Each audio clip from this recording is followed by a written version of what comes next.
নমস্কার বন্ধুরা, আজকে তৈরি করব আড় মাছের একটা বিশেষ পদ, যেটার নাম হচ্ছে আড় মাছের তেল ঝাল।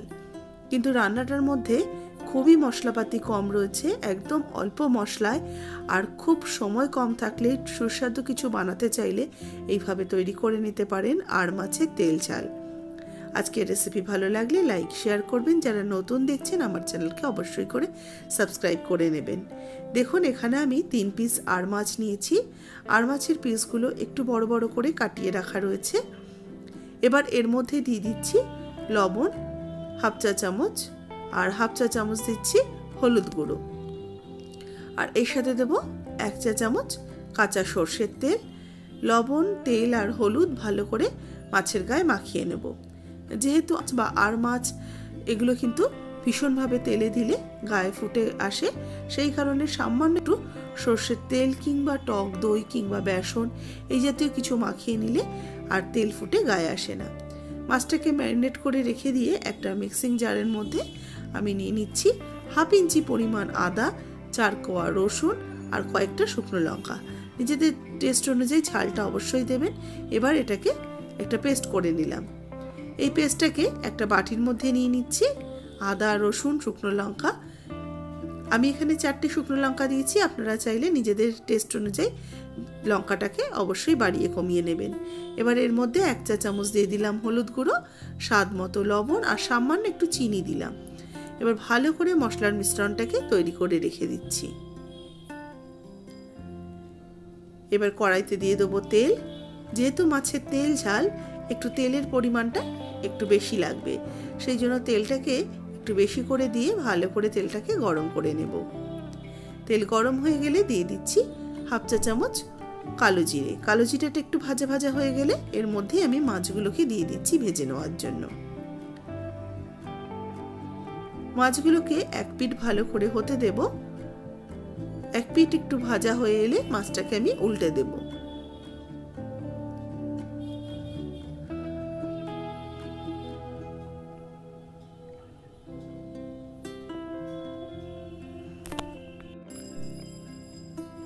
দেখুন, হালকা করে মাছটা যখন ভাজা হয়ে আসবে এবার উল্টে দিচ্ছি। মাছগুলো কিন্তু খুব বেশি ভাজতে হবে না, মোটামুটি হালকা করে ভাজলেই হবে।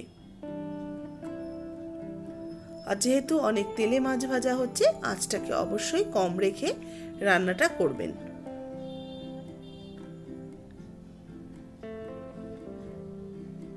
আবারও মাছটাকে আমি আর একটু উল্টে দেব।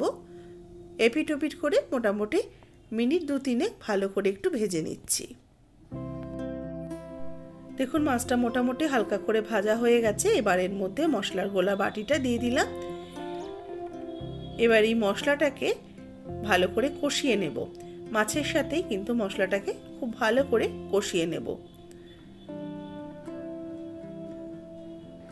আস্তে আস্তে কিন্তু মশলাটা ভালো করে ভাজা ভাজা হয়ে যাবে।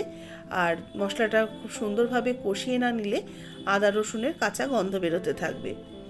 সেই জন্য একটু মাছটাকে সাইডে রেখে রেখে মশলাটাকে একটু নাড়াচাড়া করতে হবে। আর মশলাটাকে ভালো করে কষিয়ে নেব যতক্ষণ না এর থেকে তেলটা ভেসে আসছে। দেখুন, মশলাটা মোটামুটি একটু ভাজা ভাজা হয়ে গেছে। মশলাটা বেশ ভাজা ভাজা হয়ে গেলে তলার দিকে যখন থিতিয়ে পড়বে, ওপরে তেলটা ভেসে উঠবে, তখন মশলার বাটিটা ধুয়ে সামান্য একটু জল, মানে কয়েক চামচের মতো জল এখানে অ্যাড করলাম। এটা কিন্তু খুব বেশি ঝোল হবে না, এটা গামাখা হবে। তবে এরকমভাবে অল্প একটু জল দিয়ে ঝোলটাকে ফুটতে দেব। এবার এটাকে একটু ফুটতে দেব মিনিট 3-4। তবে হাই আছে এটাকে ফুটতে দিচ্ছি। ঝোলটা ফুটে ওঠার সময় দিয়ে দিলাম 2 চেরা কাঁচা লঙ্কা। এবার মাছটাকে আরও একটু উল্টে দেব। এই যে জলটা, এই জলটা একদম শুকিয়ে আবারও তেলটা যখন ভেসে ওপরে উঠে আসবে আর মশলাটা নিচের দিকে পড়ে থাকবে, তখনই কিন্তু রান্নাটা আমার কমপ্লিট হয়ে যাবে। এইভাবে কোনোদিন মাছের তেল ঝাল করে দেখবেন, রেসিপিটা কিন্তু খেতে ভীষণ ভালো হয়। আর যারা আমার ফেসবুক পেজ থেকে দেখছেন, অবশ্যই আমার এই পেজটাকে ফলো করতে থাকুন আর রেসিপিটাতে একটা লাইক দিয়ে দিন। আর এই রেসিপিটা কেমন লাগলো অবশ্যই আমাকে কমেন্টস করে জানাতে কিন্তু ভুলবেন না। দেখুন, আস্তে আস্তে মশলার যে জলটা সেটা শুকিয়ে এসে মশলাটা কিন্তু একদম তলার দিকে চলে এসছে আর তেলটা পুরোপুরি ভেসে উঠেছে। এবার গ্যাসের আঁচ অফ করে দিয়ে এটাকে নামিয়ে ঠান্ডা হওয়ার পর সার্ভ করে নেব। এটা কিন্তু খুবই নির্ঝঞ্ঝাট একটা রান্না, খেতে ভীষণই সুস্বাদু। মশলাটা কিন্তু মাছের গায়ে এরকম লেগে লেগে থাকবে আর এই তেলটা ভেসে থাকবে। এটাই হচ্ছে মাছের তেল ঝাল, আড় মাছের তেল ঝাল। আপনারা কিন্তু এটা রুই কিংবা কাতলা বা পাবদা দিয়েও তৈরি করতে পারেন। রেসিপিটা ভালো লাগলে লাইক শেয়ার করবেন, অবশ্যই কমেন্টস করে জানাতে ভুলবেন না।